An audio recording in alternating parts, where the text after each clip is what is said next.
ब्रह्मा गुरुर्विष्णु गुरुर्देवो महेश्वरः गुरुस्साक्षात् परं ब्रह्म तस्मै श्री गुरवे नमः। व्यासं वसिष्ठनप्तारं शक्तेः पौत्रमकल्मषम् पराशरात्मजं वन्दे सुखतातं तपोनिधिम्। शुक्लाम्बरधरं विष्णुं शशिवर्णं चतुर्भुजं प्रसन्नवदनं ध्यायेत् सर्वविघ्नोपशान्तये। अगज आनन पद्मार्कं गजाननमहर्निशम् अनेकदन्तं भक्तानाम् एकदन्तमुपास्महे। वक्रतुंड महाकाय कोटिसूर्यसमप्रभ निर्विघ्नं कुरु मे देवा सर्वकार्येषु सर्वदा। सरस्वती नमस्तुभ्यं वरदे कामरूपिणी विद्यारम्भं करिष्यामि सिद्धिर्भवतु मे सदा। ॐ भूर्भुवः स्वः तत्सवितुर्वरेण्यं भर्गो देवस्य धीमहि धियो यो नः प्रचोदयात्।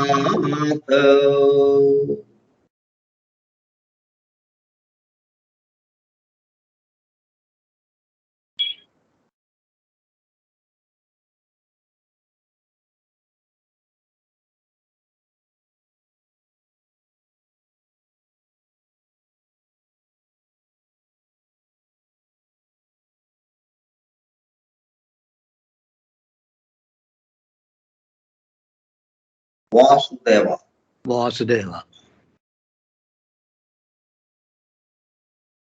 ప్రతి అక్షరం అనుభూతి చెందుతూ ప్రార్థన చేసుకున్నాం.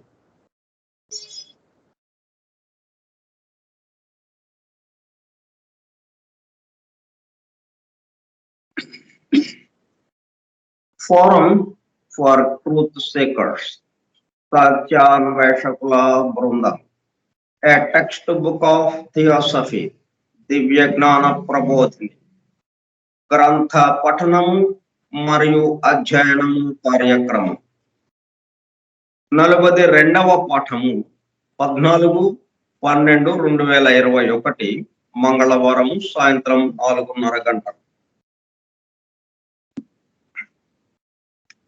దివ్య జ్ఞాన ప్రబోధిని స్కైప్ గ్రూపులో సుదూర ప్రాంతాలలో ఎవరింట్లో వారు హాయిగా విశ్రాంతి తీసుకుంటూ ఏకకాలంలో ఒకేసారి ఏమి చేస్తున్నాము? వింటున్నాము. ఏమి వింటున్నాము? 1888 సంవత్సరంలో, అనగా దాదాపు 133 సంవత్సరముల క్రితము, the synthesis of science, religion and philosophy, శాస్త్రము, మతము మరియు తాత్వికతల సమన్వయ రూపముగా పరమ గురువులు సమస్త మానవాళి ఆధ్యాత్మిక అభివృద్ధి పరిపూర్ణతల కొరకు మేడం హెలెనా పెట్రోవ్నా బ్లవెట్స్కీ ద్వారా ప్రప్రథమముగా ప్రస్తుత సైంటిఫిక్ యుగంలో భౌతికతలో కూరుకుపోతున్న మానవాళిని భౌతికత నుండి ఆధ్యాత్మికత వైపుకు మరల్చడానికి, అలానే పూర్తిగా ఆధ్యాత్మికత వైపుకు రమ్మని వారి ఉద్దేశము కాదు. అదే సమయంలో భౌతికత ఆధ్యాత్మికతల మధ్య సామరస్యము, సమతూకము, బ్యాలెన్స్ ను నిలపడానికి అందింపబడిన మ్యాగ్నమ్ ఓపస్, మహత్తర అద్భుత దివ్య జ్ఞాన గ్రంథము ద సీక్రెట్ డాక్ట్రిన్ కు గైడ్ బుక్ గా 1912లో, అనగా దాదాపు 108 సంవత్సరముల క్రితము, చార్లెస్ వెబ్స్టర్ లెడ్బీటర్ దివ్య జ్ఞానము గురించి సామాన్య ప్రజానీకమునకు కూడా అర్థమయ్యే పద్ధతిలో రచించిన ఏ టెక్స్ట్ బుక్ ఆఫ్ థియోసఫీ ఆంగ్ల గ్రంథము, ద థియోసాఫికల్ సొసైటీ అంతర్జాతీయ అధ్యక్షులుగా పనిచేసిన శ్రీ సి జనరాజదాస గారి ఆజ్ఞతో శ్రీ గుంటూరు వెంకట సుబ్బారావు గారిచే దివ్య జ్ఞాన ప్రబోధిని పేరుతో ఆంధ్రీకరింపబడి 1942 సంవత్సరం, అనగా దాదాపు 80 సంవత్సరముల క్రితం అడయారులోని ద థియోసాఫికల్ పబ్లిషింగ్ హౌస్ వారి ద్వారా ముద్రింపబడి తెలుగు భాష మాట్లాడే ప్రజలకు, మేధావులతో సహా సామాన్య ప్రజానీకం దివ్య జ్ఞానం గురించి అవగాహన, అండర్స్టాండింగ్ చేసుకుని దానిలో తెలిపిన విషయములను తమ నిత్య జీవితంలో ఆచరణలోనికి తెచ్చుకుంటకు వీలుగా అందుబాటులోనికి వచ్చిన గ్రంథ రాజమును ఫోరం ఫర్ ట్రూత్ సీకర్స్, సత్యాన్వేషకుల బృందము ద్వారా నిర్వహింపబడుతున్న గ్రంథ పఠనము మరియు అధ్యయనము కార్యక్రమంలో బూస్టర్ డోసుగా పఠిస్తూ అధ్యయనము చేయుతుండగా ఆ కార్యక్రమంలో పాల్గొని ఎలా వింటున్నాము? అత్యంత శ్రద్ధాసక్తులతో చెవియొగ్గి వినుచున్న, అనగా ఒళ్ళంతా చెవులు చేసుకుని వినుచున్న ప్రియ సోదర శ్రోతలందరకు నమస్కారం.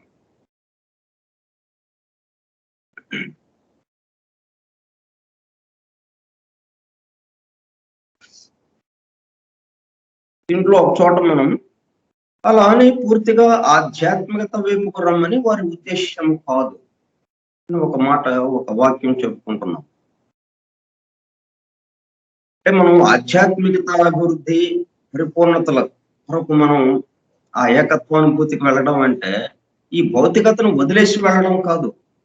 ఈ భౌతికతలోనే, ఈ లౌకిక జీవితంలో, ఈ లౌకిక ప్రపంచంలో మన వ్యవహారాలు నడుపుతూనే ఆ అనుభూతితో ఇక్కడ ఉండటం, ఆ అనుభూతితో ఉండటం.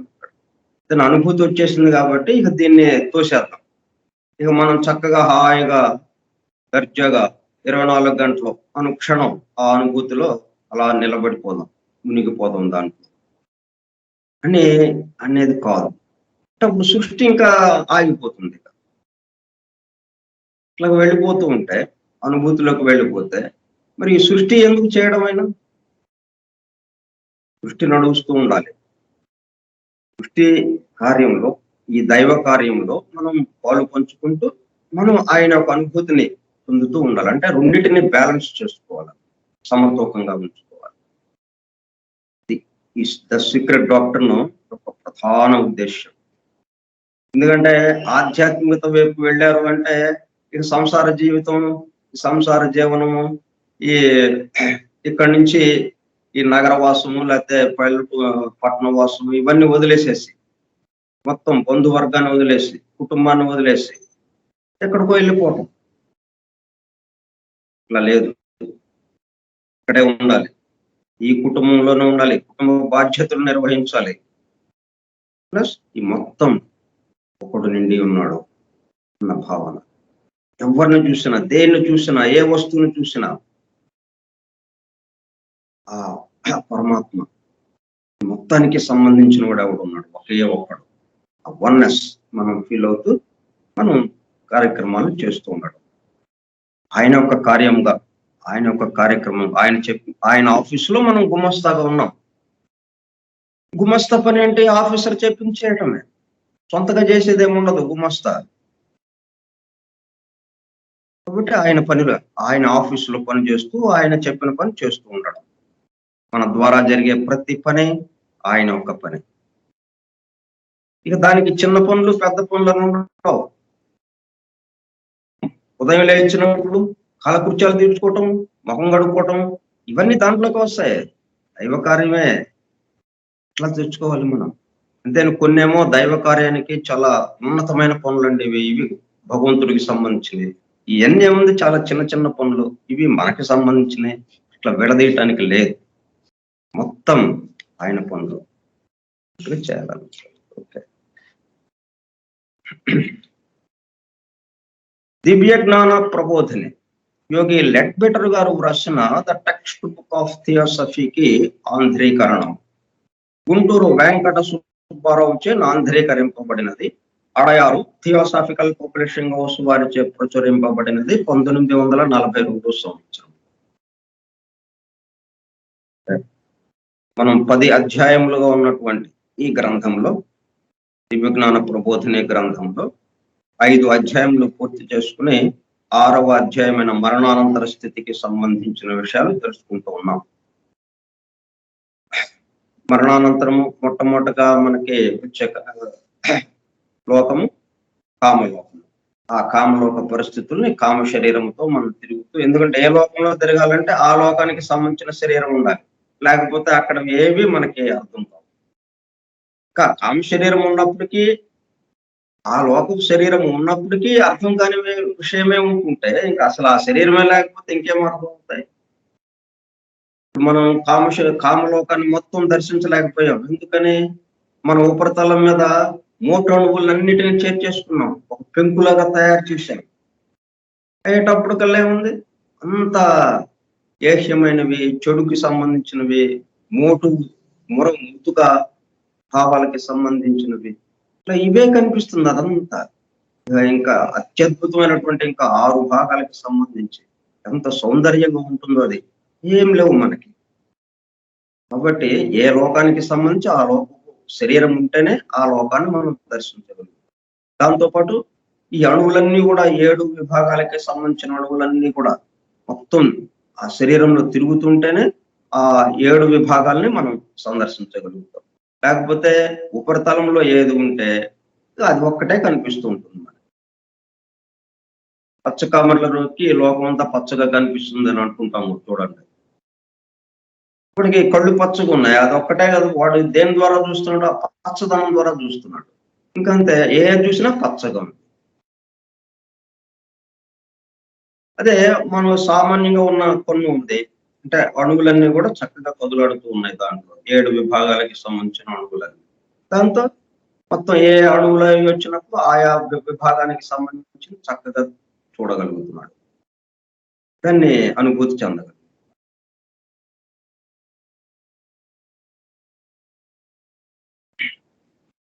ప్రారంభ వాక్యం. ఆధునిక విజ్ఞానం యొక్క దృష్టి పథము నుండి తప్పిపోయిన తత్వ దర్శనం ఒకటి నేటికి ఉన్నది. ఈ అధ్యయనం అయ్యేటప్పటికల్లా 60-70 పాఠాలు అవ్వచ్చు బహుశా. అయ్యేటప్పటికల్లా ఈ అన్నీ కానీ ఇది ఒక్కటన్నా మనకి గుర్తు ఉంటుంది. ఎందుకంటే ప్రతిసారి ఇదే చెప్పుకుంటున్నాం. ఆధునిక విజ్ఞాన దృష్టి పథం నుండి తప్పిపోయిన తత్వ దర్శనం ఒకటి నేటికి ఉన్నది. అది దొరికిన తత్వ దర్శనము అన్నద మనకి ఇక మిగిలిపోతుంది.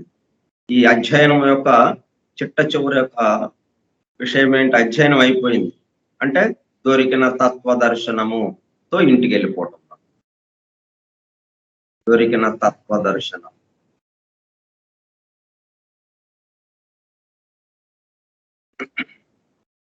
దొరికిన తత్వ దర్శనం అంటే సమస్తం ఒకటిలోనే ఒకటిగా ఎలా నిండి ఉందో ఆ అనుభూతి చెందటం. ఆ అనుభూతితో మనం రోజువారీ కార్యక్రమాలు నిర్వహించాం. ఇక ప్రహ్లాదులాగా అయిపోతాం. ఇప్పుడు మనం దాదాపుగా కామలోకం అణువులన్నీ కూడా రాలిపోయి క్రమక్రమంగా జీర్ణం అయిపోతా ఉంది ఆ కామ శరీరం. మనం ఈ కామలోకాన్ని వదిలిపెట్టేయడం. అంటే కామ శరీరం లేకపోతే కామలోకంలో ఉండలేము. నెక్స్ట్ శరీరము మానసిక శరీరం. సో మానసిక లోకంలోకి వెళ్ళిపోతాం. అట్లా ఆ సరిహద్దులో ఉన్నాం అనమాట మనం. ఇక ఒక అడుగు వేస్తే మానసిక లోకంలోకి ప్రవేశిస్తాం. అక్కడ ఉన్నాము. ఇప్పుడు ఆ విశేషాలు ఏంటో తెలుసుకుందాం. ఆ ప్రవేశించబోయే ఆ సరిహద్దులో, ఆ సంధిలో ఏంటి జరుగుతుందో. అంటే మామూలుగా దర్జాగా వెళ్ళిపోతాం వెంటనే. ఇప్పుడు మనం దేశ సరిహద్దులు ఉన్నాయి. సరిహద్దులు దాటాలంటే మామూలుగా మన ఈ ఊరు దాటి ఇంకో ఊరికి వెళ్ళినట్టుగా వెళ్ళిపోతామా? ఆగండి అంటారు. ఏంటి మీరు ఇక్కడ విషయాలు ఏంటి చెప్పండి, అక్కడికి ఎందుకు వెళ్తున్నారు, ఇది మొత్తం వివరాలన్నీ అక్కడ సెక్యూరిటీ ఉంటారు. వాళ్ళని చూసి ఆ ఓకే అన్న తర్వాత అప్పుడు వాళ్ళు గేటు తీస్తారు. మనం అటేపుకి వెళ్తాం. ఇట్లా సరిహద్దులో ఉన్నాం అనమాట. అటువంటి సరిహద్దులు కామలోకము, మానసిక లోకము. ఆ సరిహద్దులో ఇప్పుడు నిలబడము. వెంటనే వెళ్ళిపోవడానికి వీలయ్యేది కాదన్నమాట. అది ఆ విషయమే ఇప్పుడు మనం చెప్పబోతున్నాం.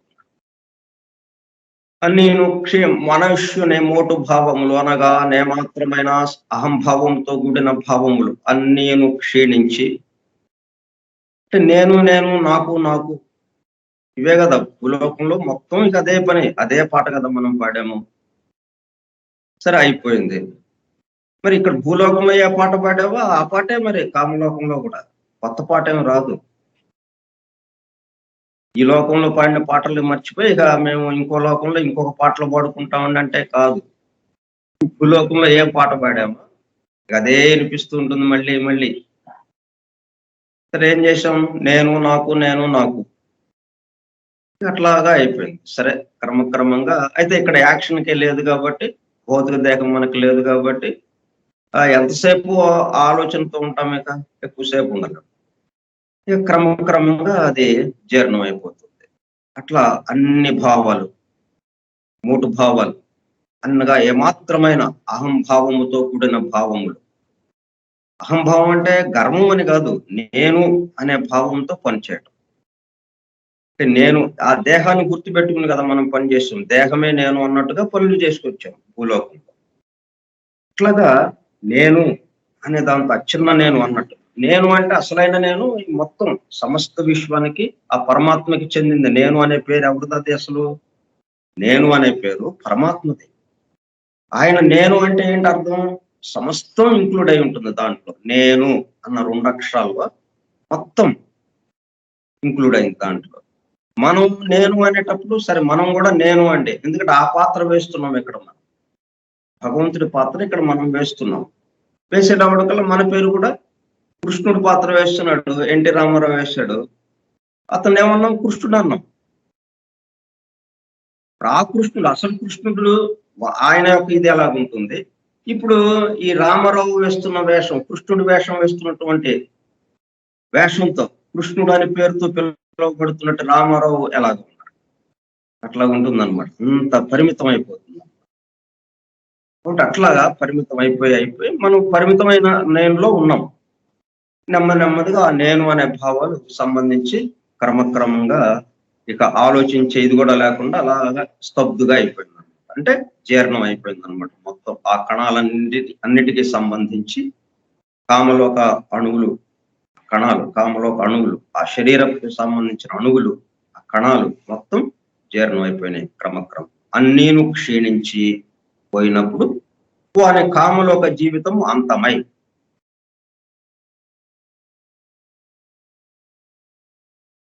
అంటే కామలోక జీవితం అంతమైపోవాలంటే శరీరము జీర్ణం అయిపోవాలి. కామలోక శరీరము లేదు ఇక.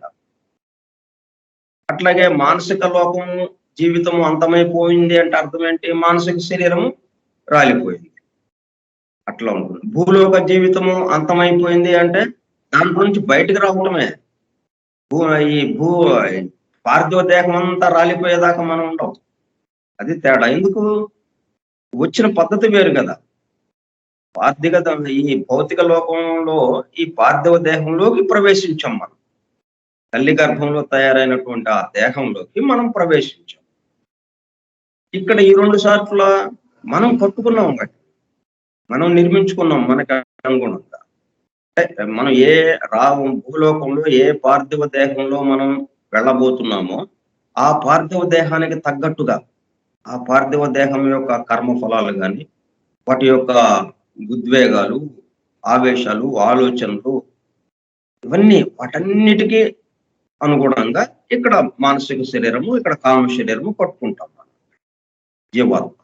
అంటే మన యొక్క పని ఏంటి? జీవాత్మ. నేను అంటే ఇప్పుడు అక్కడ ఏంటనమాట, మనం జీవాత్మ.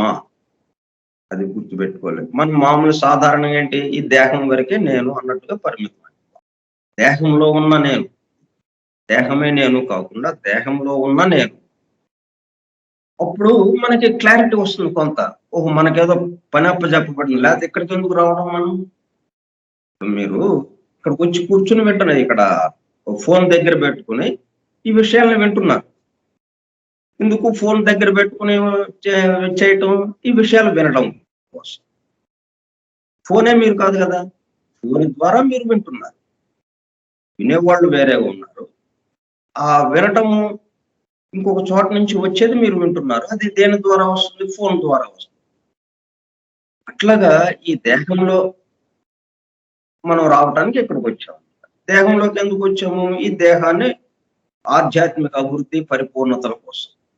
అంటే దేహాణువులన్నీ కూడా మొత్తం పరిపూర్ణమైన అణువులుగా మారిపోవాలి. ఆ కార్యక్రమం చేయటం కోసం మనం వచ్చాం.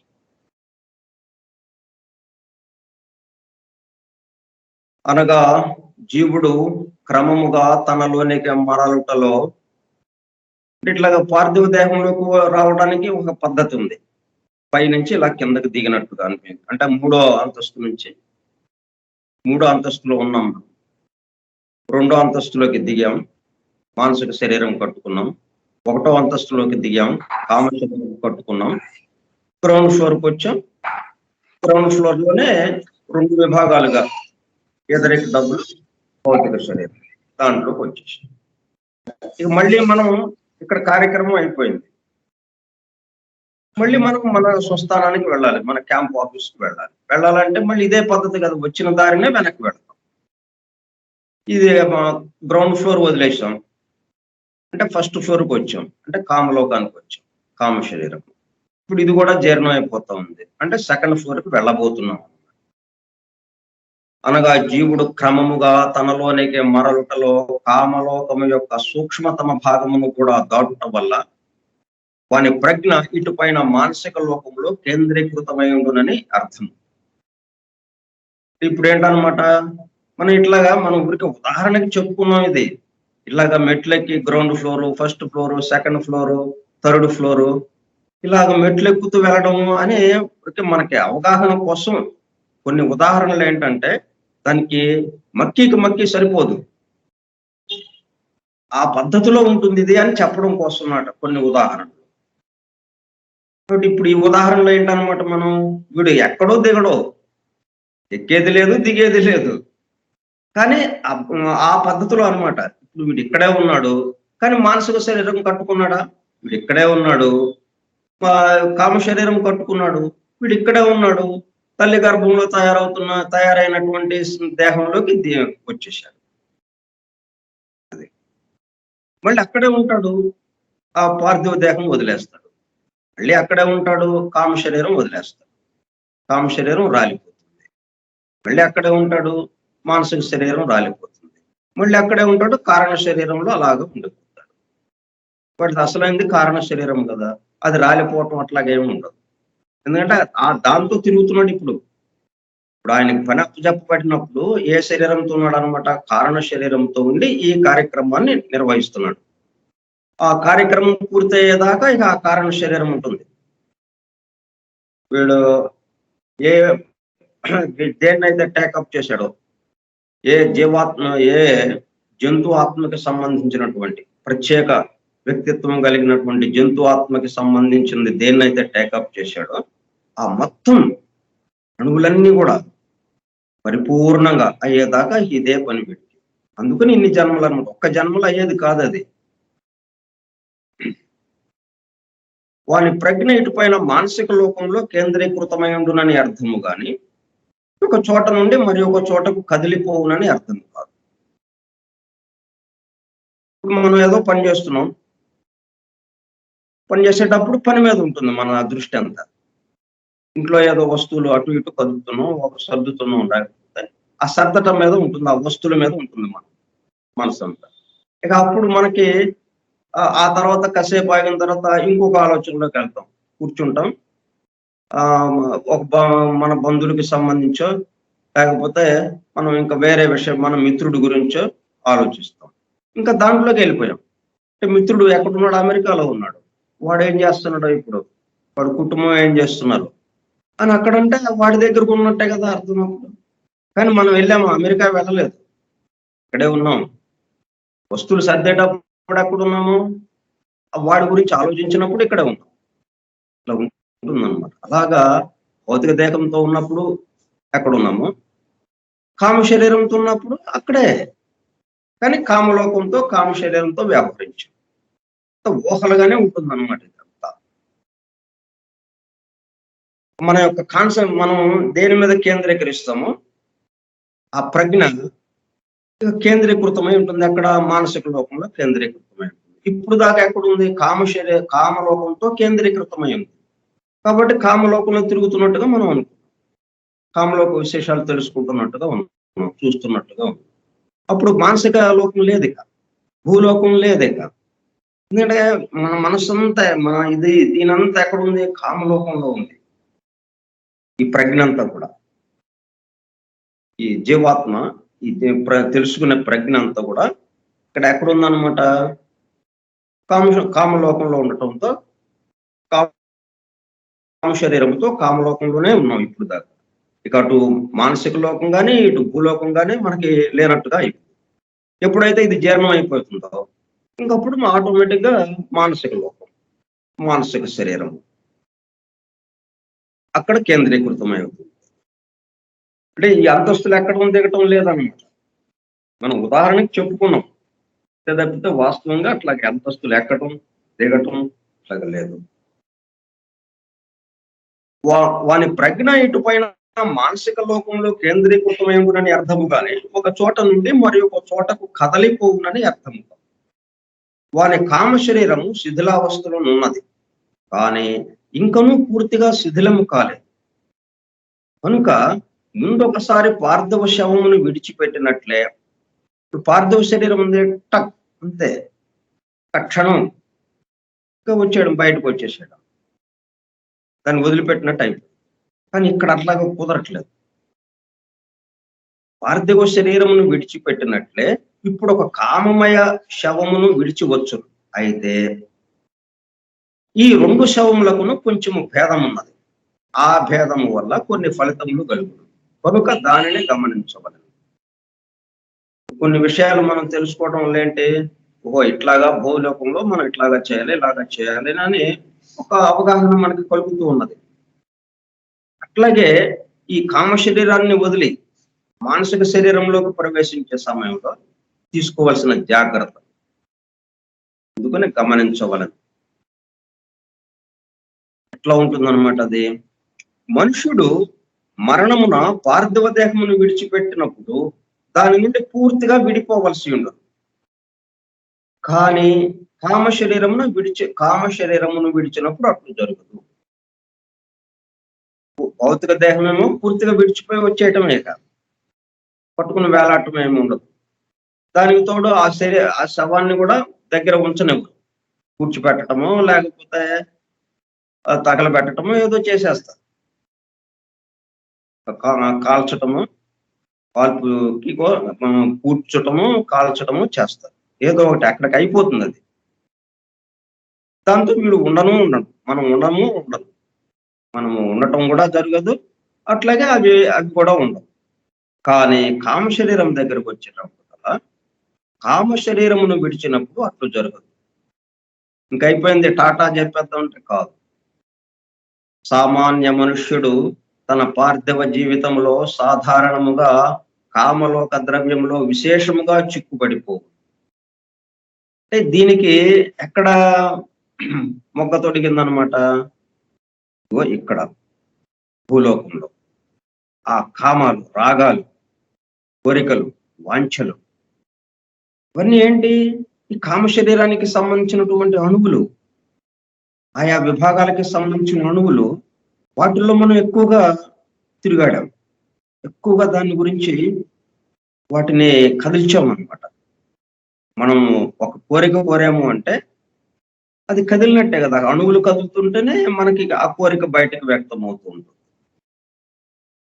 కాబట్టి దాంట్లో చిక్కుబడిపోయాం మనం భూలోకంలో ఉన్నప్పుడు. అది కావాలి, ఇది కావాలి. ఆ వస్తువు దొరికేదాకా దాని గురించే ఆలోచన.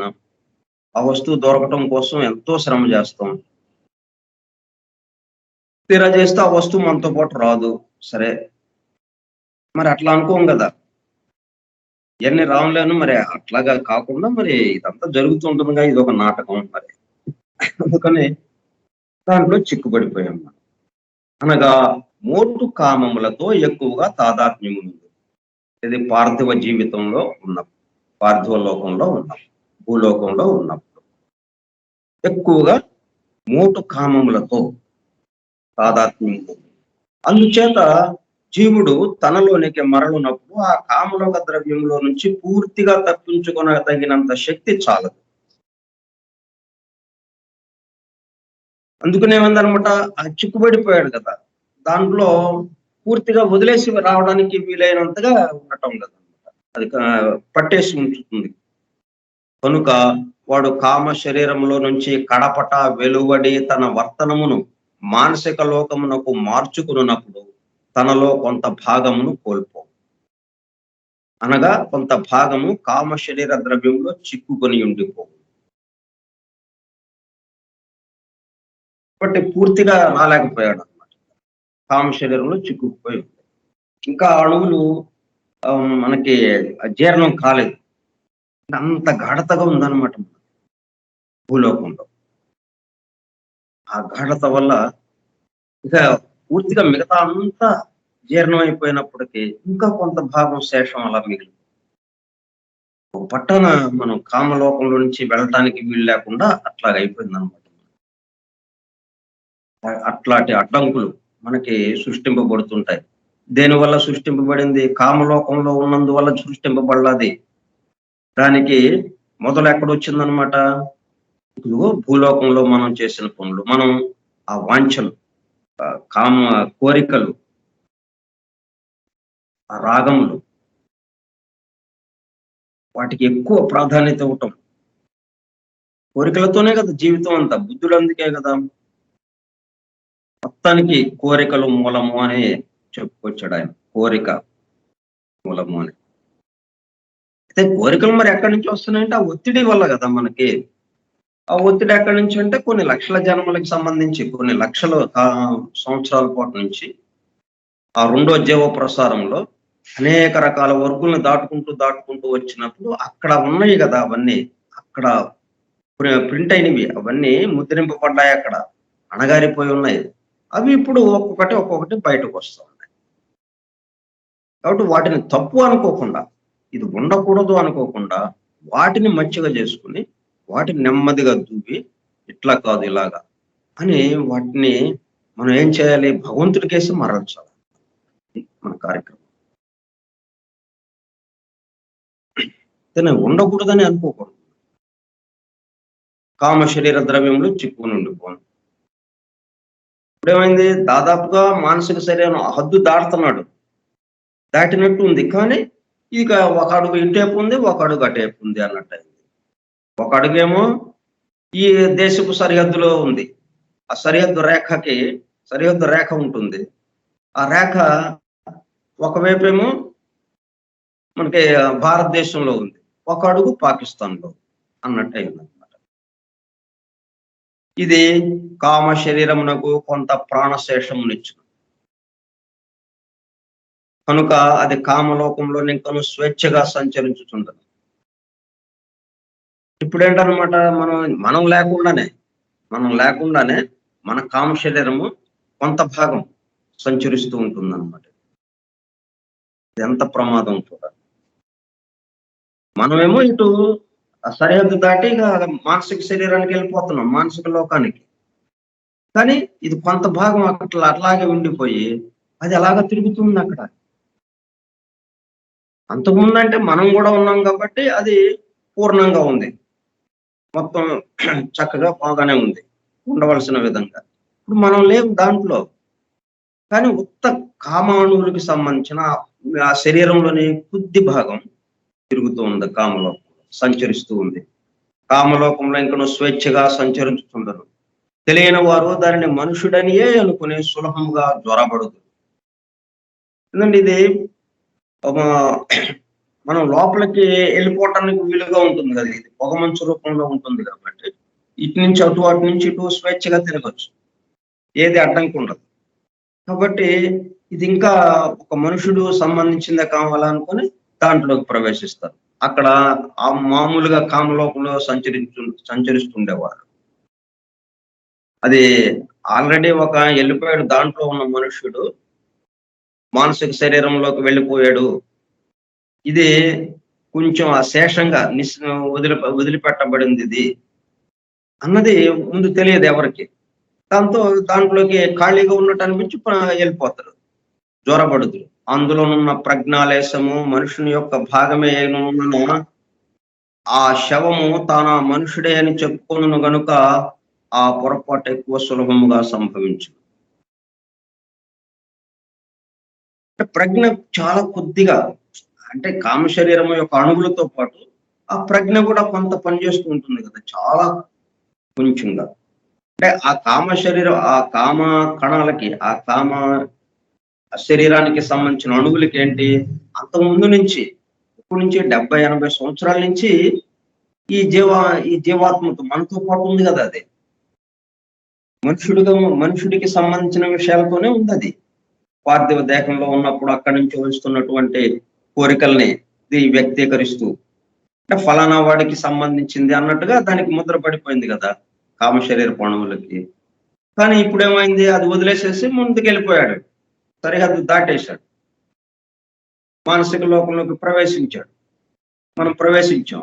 కానీ ఈ కామ శరీరం ఏదైతే ఉందో అది పూర్తిగా రాలిపోవాలి.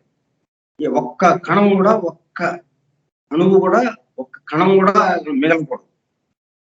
కానీ ఇప్పుడేమైంది, కొన్ని కణాలు మిగిలిపోయాయి. అదేం చేస్తా ఉంది, నేను ఫలానా వాడికి సంబంధించిన దాన్ని అని మన అడ్రస్ చెప్పేస్తుంది. ఎవరు నువ్వు అంటే, నేను ఫలానా వాడికి సంబంధించి. ఫలానా వాడు మరి ఇప్పుడు లేడు, కానీ మన పేరే చెప్తుంది అది. అందులో ఉన్న ప్రజ్ఞాలేశము మనుషుని యొక్క భాగమే అయినందున ఆ శవము తానా మనుషుడే అని చెప్పుకున్నాను. కనుక ఆ పొరపాటు ఎక్కువ సులభముగా సంభవించు. వాని స్మృతి దానిలో మిగిలి ఉండదు, కానీ అది వాని లక్షణములను పూర్తిగాను యుక్తముగాను కనపరచు. అంటే అసలు మనమే లేము అక్కడ, ఏదో అంతకుముందు ఉన్నటువంటి దాని మీద ముద్రపడినటువంటి ఏవో కొద్దిగా, చాలా కొంచెం. అదిగాక ఈ కణాలు ఏ భాగానికి సంబంధించి ఉన్నాయో ఆ 3 భావాలకి సంబంధించి ఉంటే 3 భావాలతోనే అది ప్రవర్తిస్తూ ఉంటుంది. కాబట్టి మన లక్షణాలను పూర్తిగా యుక్తంగా కనపరచదు. ఒక్కొక్కప్పుడు మృతులను ఆహ్వానించు చోట్ల ఇటువంటి సత్వం ఒకటి ప్రత్యక్షం ఒకటేను. అచ్చటి వారప్పుడు తమ మిత్రుడు మరణానంతరం అంతా చెడిపోయినాడేమని ఆశ్చర్యపడుటయు కలదు. మనకి ఈ మధ్య కాలంలో లేదు కానీ మృతుల్ని ఆహ్వానించి వాళ్ళతో మాట్లాడడం, వాళ్ళతో ఈ పేపర్ మీద రాయించడం, శబ్దాలు చేయించడం, ఇట్లాగా బ్లావెట్స్కీ కాలంలో 130, 150 సంవత్సరాల క్రితం ఇది విదేశాల్లో ఎక్కువగా ఉండేది. అసలు అటువంటి దాంట్లోనే ఆమె అమెరికాలో ఆ సంస్థకు వెళ్ళింది. అమెరికా వెళ్ళినప్పుడు అక్కడ మృతులను ఆహ్వానించే ఒక సంస్థ. అక్కడ కూర్చుని దాని గురించిన విశేషాలు అవన్నీ ఆమె వివరించి చెప్పింది వాళ్ళకి. అట్లా జరిగింది అది. కానీ ఆ పద్ధతి ఎక్కువగా విదేశాల్లో జరిగింది ఆ కాలంలో. మధ్యయుగాల్లో గాని మనకి 150 సంవత్సరాలు, 130 సంవత్సరాల క్రితం వరకు. ఇక ఆ తర్వాత క్రమక్రమంగా ఈ భౌతికత ఎప్పుడైతే పూర్తిగా స్వాధీనం చేసుకుందో మనిషిని, ఇంకా అవన్నీ తీసేసాం. వాటి పట్ల పెద్దగా ఆసక్తి, అనురాగం అట్లాగా లేకుండా దాన్ని వదిలేసాం అనమాట. ఆ మృతులను ఆహ్వానించే వాళ్ళు ఏం చేస్తారు?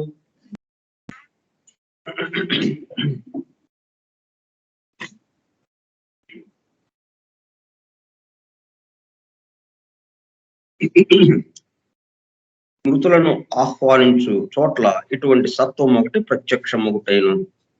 ఇప్పుడు మన భూలోకంలో మన మిత్రుడు ఒకడు ఉన్నాడు. వాడేంటంటే నా మిత్రుడు చనిపోయాడండి, వాడిని పిలవండి, వాడితో మాట్లాడాలనిపిస్తుంది అని అంటాడు వాడు. సరేనని చెప్పి ఆత్మల్ని పిలిచే వాళ్ళు ఉంటారు కదా, వాళ్ళు దానికి సంబంధించిన ఒక ప్రొసీజర్ ద్వారా మొత్తాన్ని వాడిని పిలుస్తారు. పిలిస్తే ఇప్పుడు ఎవడొచ్చాడు? వాడేమో వెళ్ళిపోయాడు, మానసిక శరీరంలోకి వెళ్ళిపోయాడు. వాడి యొక్క అవశేషం ఏదో ఉంది దీంట్లో, కామ శరీరం యొక్క శేషం, అది వచ్చేసింది అనమాట. ఎందుకంటే ఈ పేరుతోనే ఉంది అది. వాడు లేకపోయినప్పటికీ ఆ పేరుతోనే అది వ్యవహరిస్తూ ఉంది. కామలోకంలో తిరుగుతూ ఉంది. అది చాలా తక్కువ స్థాయిలో అనమాట. అవి వాడు ఎప్పుడు అలాగా ప్రవర్తించున్నాడు భూలోకంలో ఉన్నప్పుడు. ఇప్పుడేంటి అది వచ్చేసింది. మృతులను ఆహ్వానించడం అంటే ఆ కామలోకంలో ఉన్న వాళ్ళని పిలవటం అనమాట. వాడు వచ్చేసాడు. అది వచ్చేసి ఎట్లా మాట్లాడుతూ ఉంది? పూర్తిగా 7వ విభాగానికి సంబంధించిందిగా చాలా మోటు ధనంతో మాట్లాడుతూ ఉంది. అక్కడ ప్రత్యక్షం ఒకటైను అచ్చటి వారప్పుడు తమ మిత్రుడు మరణానంతరం అంత చెడిపోయినాడేమని ఆశ్చర్యపడుటయు గలదు. ఎందుకంటే వాడు అట్లా ఎప్పుడు ప్రవర్తించలేదు పాపం భూలోకంలో ఉన్నప్పుడు. అలాగుంటుందన్నమాట. ఇటు అసంపూర్ణ సత్వమునకు షేడ్, పిశాచము అని పేరు. పిశాచాలని, భూతాలని ఆవహించి వాళ్ళని ఆహ్వానిస్తుంటారు చూడండి ఈ మాంత్రికులు. మనకి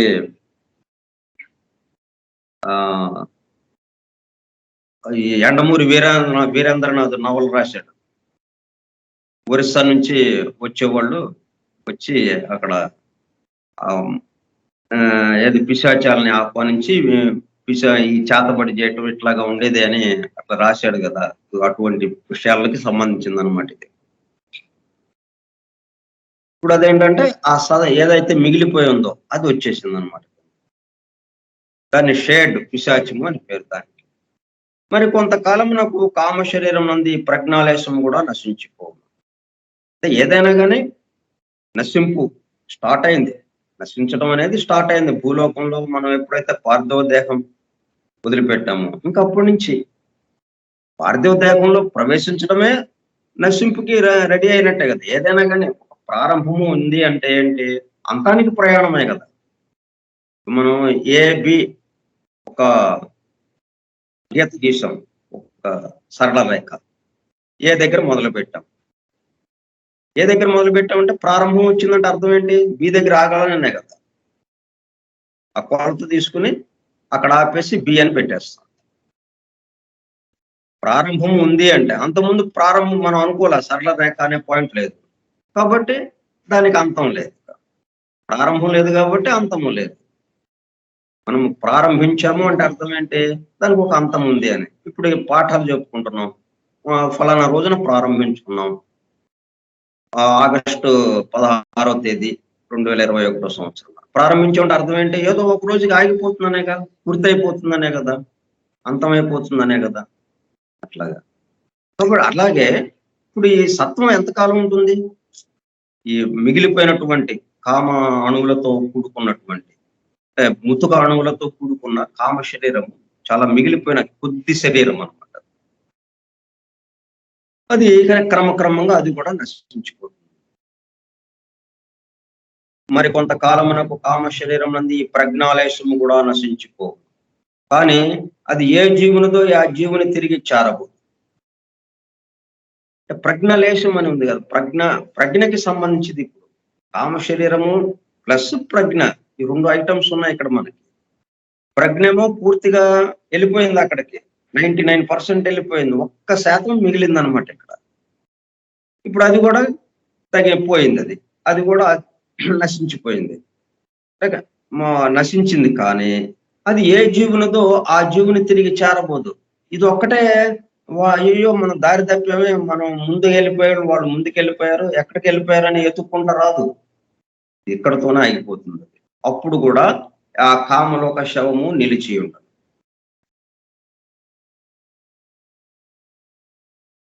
అంటే ఈ శరీర పణువులు ఇంకా, ఈ కామ శరీర పణువులు ఇంకా కొద్దిగా ఉంది, ఇంకా చివరికి ఇంకా పూర్తిగా రాలిపోలేదన్నమాట. అప్పుడు కూడా ఆ కామలోక శవము నిలిచి ఉండదు.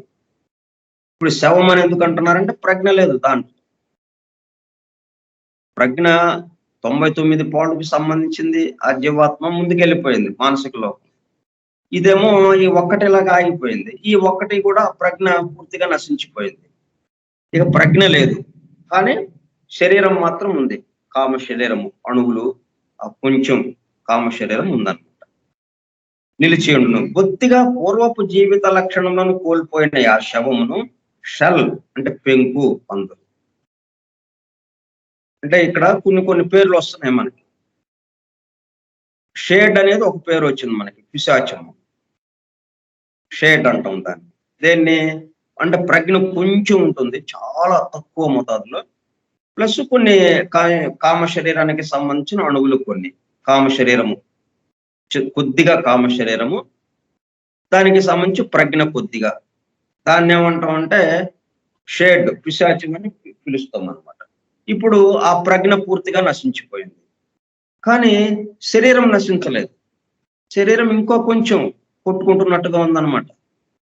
మనకి ఈ చేప నీళ్ళలో నుంచి బయట వేస్తే ఎలా కొట్టుకుంటుందో, అంటే చావడానికి ముందు అట్లాగా కొట్టుకుంటూ ఉందన్నమాట. ఇది ఇంకా కొంచెం ఉంది.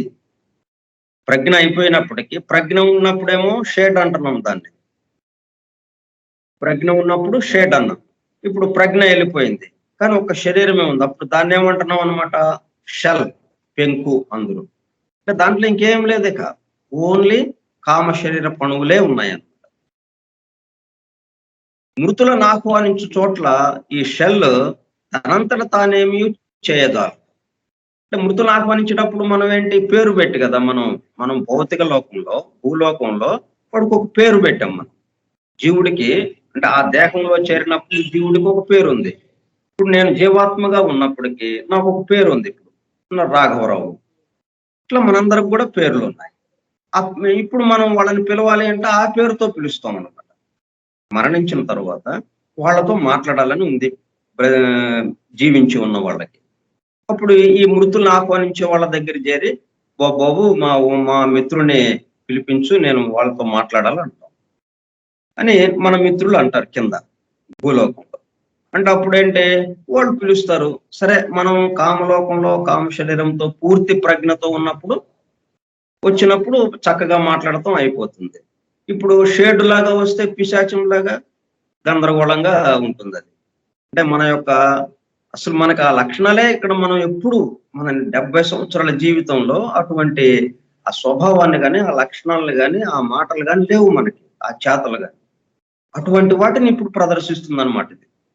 ప్రజ్ఞేమో చాలా కొద్దిగా ఉంటుంది. కామ శరీరపు అణువులు మనకి భౌతికానికి సంబంధించింది మోటు అణువులుగా ఉండటంతో అలా జరిగిందనమాట. వీళ్ళు కింద వాళ్ళు ఆశ్చర్యపోతారు, బతికున్న మిత్రులు, అరే ఏంటి ఎట్లాగైంది. ఇప్పుడు పరిస్థితి ఏంటి, ఆ ప్రజ్ఞ పూర్తిగా నశించిపోయింది. ఓన్లీ ఇక్కడ ఏముందన్నమాట, కామ శరీరము సంబంధించిన అణువులు మాత్రమే ఉన్నాయి. ఇప్పుడు ఇక తనంతట తను ఎక్కడ ఏమీ చేయదు. ఇప్పుడు మనం పేరు పెట్టి పిలిచినా అది పలకటానికి లేదు. ఎందుకంటే అక్కడ పేరు పెట్టి పిలవలిస్తే పలికేవాడు లేడు అక్కడ. ప్రజ్ఞ లేదు కదా. ప్రజ్ఞ ఉంటే మనం పేరు పెట్టి పిలిస్తే వెంటనే వచ్చేస్తుంది. ఇప్పుడు అది లేదు. ఇప్పుడు స్వయంగా తనంతటగా తను కదలజాలదు. ఈ షెల్ తనంతట తాను ఏమీ చేయజాలదు. కానీ కొంటె క్షుద్ర దేవతలు కొందరు అట్టి పెంకులలో దూరి కొంతకాలం వానిలో నుండి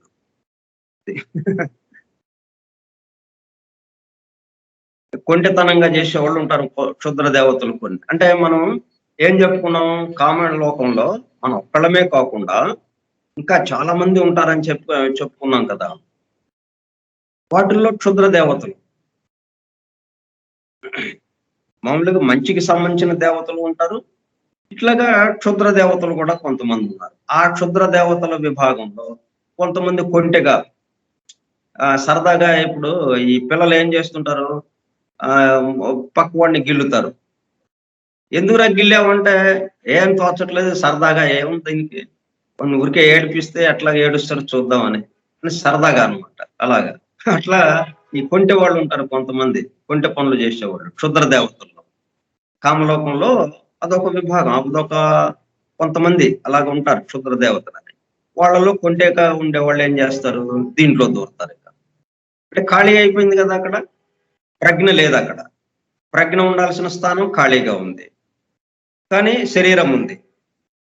శరీరము అటు ఇటు కొట్టుకుంటా ఉంది కొంచెం. కాబట్టి వీళ్ళు ఏం చేస్తారు, దాంట్లో దూరుతారు కొంటె క్షుద్ర దేవత. అప్పుడట్టి పెంకులో దూరిన క్షుద్ర దేవత దానిలో నుంచి దాని యజమాని యొక్క లక్షణముల స్మృతిని కొంచెముగా బయటకు తెచ్చును. దాని గొప్పతనం ఏంటంటే తాను ఏ శరీరంలో చేరిందో, కామ శరీరం, అది అంతకుముందు ఒకటి యొక్క శరీరం కదా. అది మన మన జీవాత్మకి సంబంధించి మన శరీరం కదా, అంతకుముందు కామ శరీరం మనది. అది అంటే మన లక్షణాలన్నీ దానికి అంటుకుని ఉన్నాయి కదా. మనం లేము, లేనంత మాత్రాన మన లక్షణాలన్నీ అదృశ్యమైపోవు కదా. ఆ వాసన వస్తూ ఉంటుంది కదా. మనం జేబురుమాల్లో మల్లెపూలు పెట్టేసి మళ్ళీ తీసేస్తాం. ఒక 10 నిమిషాలు ఉంచి మల్లెపూలు జేబురుమాల్లో చుట్టేసి ఉంచుతాం. ఆ తర్వాత మల్లెపూలు తీసేస్తే అది వాసన వస్తూనే ఉంటుంది. జేబురుమాలు మల్లెపూలు లేవు అక్కడ, కానీ వాసన వస్తుంది, మల్లెపూ వాసన వస్తుంది ఆ జేబురుమాల మనం చూస్తే. అట్లాగా ఈ శరీరపు అణువులు ఆ మన యొక్క వాసనే ఉంటుందన్నమాట. దానికి మన లక్షణాలు దాంట్లో అలాగా నిబిడీకృతమై ఉంటాయి. ఇప్పుడు కొత్తగా చేరాడే కొంటె క్షుద్ర దేవత, వాడేంటి, వాడు దాన్ని ఆ లక్షణాలని గ్రహించగలిగిన కెపాసిటీ ఉంటుంది వాడికి. దాంతో ఏంటి, వీడు ఏ శరీరంలో అయితే దూరాడు, ఏ కామ శరీరంలో అయితే దూరాడు, ఆ పెంకులో దూరినప్పుడు ఆ పెంకుకున్న లక్షణాలు, అంటే ఆ పెంకు దేనికి సంబంధించింది అయితే ఉందో, ఏ ప్రజ్ఞకి సంబంధించింది అయితే, ఏ జీవాత్మకి సంబంధించింది అయితే ఉందో ఆ లక్షణాలని దీని నుంచి వీడు గ్రహిస్తాడనమాట ఈ పెంకు ద్వారా. దానిలో నుంచి దాని యజమాని యొక్క లక్షణముల స్మృతిని కొంచెముగా బయటకు తెచ్చింది. కనుక నా పెంకు అట్టి చోట్ల తన యజమాని పేరు పెట్టుకుని వచ్చి సంభాషించింది. ఇప్పుడు మనం పిలిచేటప్పుడు కల్లా కింద భూలోకంలో మన మిత్రులు ఒకడున్నాడు. వాడు మనతో మాట్లాడాలనిపించి ఆ మాంత్రికుడిని తీసుకొచ్చాడు. ఆ మృతులను ఆహ్వానించి మాట్లాడించేవాడితో ఆత్మలతో సంభాషించేవాళ్ళని పిలిచాడు. వాళ్ళు పిలిచారు. ఈయన పేరు పెట్టి పిలిచారు. పేరు పెట్టి పిలిస్తే మనమేమో కామలోకంలో లేవు. ఇప్పుడు వెళ్ళిపోయాక మనం మానసిక శరీరంతో మానసిక లోకంలోకి వెళ్ళిపోయాం. ఇక కామలోకంలో మనం లేము, కాబట్టి మనం రావడానికి లేదు. వాడు పిలిచినా కానీ మనం లేము అక్కడ, మనం పిలుపు అందుకోలేదు మనం, కాబట్టి మనం రాము. మనం రావాలి అంటే కామలోకంలో కామ శరీరంతో ఉంటేనే, లేకపోతే రావడానికి లేదు. ఆత్మలతో సంభాషించడం అంటే కామలోకంలో కామ శరీరంతో ఉన్న వాళ్ళతోనే. మనం వెళ్ళిపోయాం, కామలోకంలో నుంచి వెళ్ళిపోయాం. ఇప్పుడు అక్కడ మిగిలింది ఏంటి, మనకి సంబంధించినటువంటి కామ శరీరంలో ఆ ప్రజ్ఞ పూర్తిగా నిశ్శేషంగా వెళ్ళిపోయింది. మన ప్రజ్ఞ ఏమాత్రం అక్కడ లేదు. ఇప్పుడు ఏంటంటే అక్కడ ఏంటి మిగిలింది, పెంకు మిగిలింది.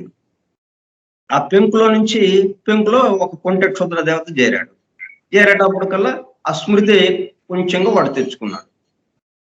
అంటే మన మన పేరేంటి, మనం అంతకుముందు ఎలా జీవించాము, మన లక్షణాలన్నీ దీంట్లో ఉన్నాయి కదా ఈ శరీరపు అణువుల్లో. ఆ అణువుల నుంచి వాడు వాసన పట్టాడు. పట్టేసి సరే ఎప్పుడైతే కింద నుంచి పిలుపు వచ్చిందో పలానా రాఘవరావు అనంగానే వాడు వెళ్ళిపోతాడు అనమాట. అంటే ఆ పెంకు వచ్చేస్తుంది అనమాట. వాడు వచ్చేసి వాడు మాట్లాడడం మొదలెడతాడు అన్నమాట. కొంచెముగా బయటకు తెచ్చాం కనుక నా పెంకు అట్టి చోట్ల తన యజమాని పేరు పెట్టుకుని వచ్చి సంభాషించింది. ఇట్లా తమాషాలు జరుగుతుంటాయి అన్నమాట. అందుకని మనం ఏంటన్నమాట, మన యొక్క ఈ ఇదంతా ఎందుకు జరిగింది? గాఢత వల్ల.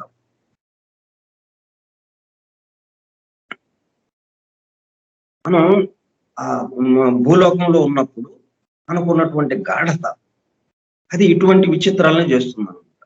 అదే ఆ గాఢత అంతగా లేదు. అప్పుడేమవుతుంది, మొత్తం టక్మనే శరీరం అంతా రాలిపోతుంది. మొత్తం అణువులన్నీ కూడా ఒక్క పిసరంతా కూడా ఏమి ఉండకుండా నిర్జీవం అయిపోతాయి. మొత్తం రాలిపోతాయి. ఆ అణువుల్లో కలిసిపోతాయి. కామలోకంలో ఉన్న అణువులతో కలిసిపోతుంది అది అంతే. ఏమి మిగలదు. అప్పుడు మనం మానసిక శరీరంలోకి వెళ్ళిపోతాం. మానసిక శరీరంతో ఇక కామలోకంతో మనకి సంబంధమే ఉండదు. కానీ ఇప్పుడు మన యొక్క గాఢత వల్ల ఎన్ని విచిత్రాలు జరుగుతున్నాయో చూడండి ఇక్కడ. మన పేరు పెట్టుకొని గందరగోళం అయిపోతా ఉంది ఇక్కడ. కాబట్టి ఇటువంటి దాన్ని కూడా మనం జాగ్రత్తగా గమనించాలి. మనం లేం కదా, మనం అక్కడ లేం కదా మన గురించి అనేది లేదు. మనం లేకపోయినా మన పేరు పెట్టి చెట్టు పేరు చెప్పి కాయలు అమ్ముకుంటారు చూడండి. అట్లాగా మన పేరుని పాడు చేసే వాళ్ళు ఉంటారు. ఆ విధంగా జరుగుతుందన్నమాట. ఇక్కడ జాగ్రత్తగా గమనించాలి. మనుష్యుడు నిద్రపోయినప్పుడు పార్థివ దేహమును పూర్తిగా విడిచిపెట్టి కామ శరీరముతో పైకి వచ్చును. మనం సామాన్యంగా జరిగేది ఏంటనమాట, మనం భూలోకంలో ఉన్నప్పుడు నిద్రపోతున్నాం. నిద్రపోయినప్పుడు గాఢ నిద్రలో ఉన్నప్పుడు ఆ భౌతిక శరీరాన్ని వదిలిపెట్టేసి బయటకు వస్తాం కామ శరీరంతో. మరణకాలమున తనతో పార్థివ దేహము యొక్క ఆకాశీయ భాగం ప్రాణమయ కోశమును కూడా తీసుకుని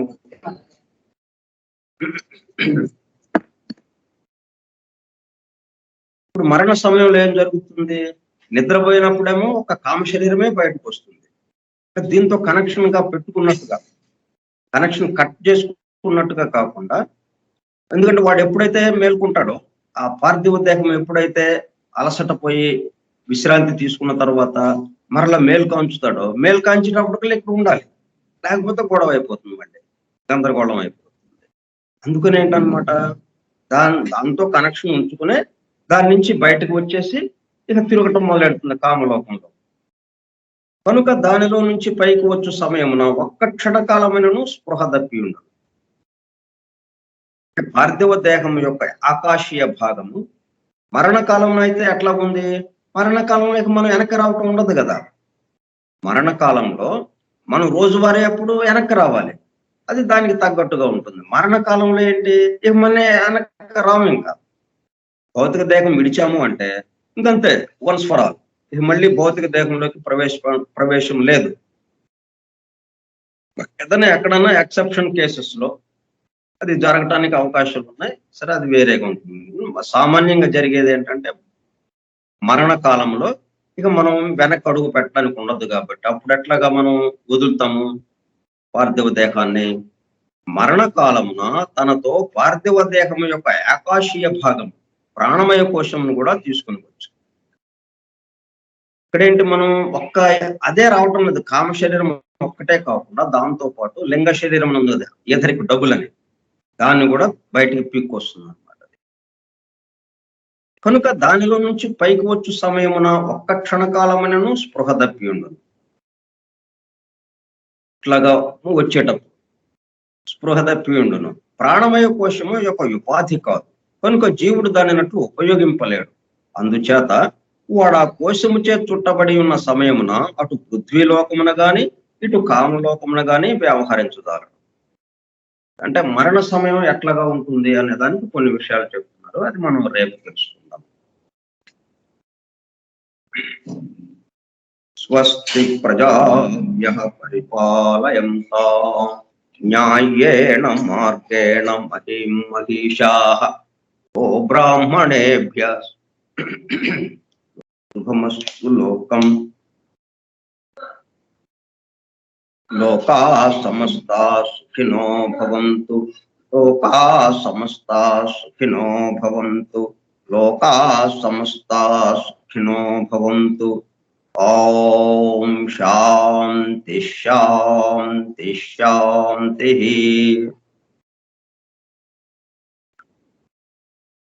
ఎంతో ఓపికతో శ్రద్ధతో విన్నటువంటి సోదర శ్రోతలందరికీ నమస్కారం, ధన్యవాదాలు.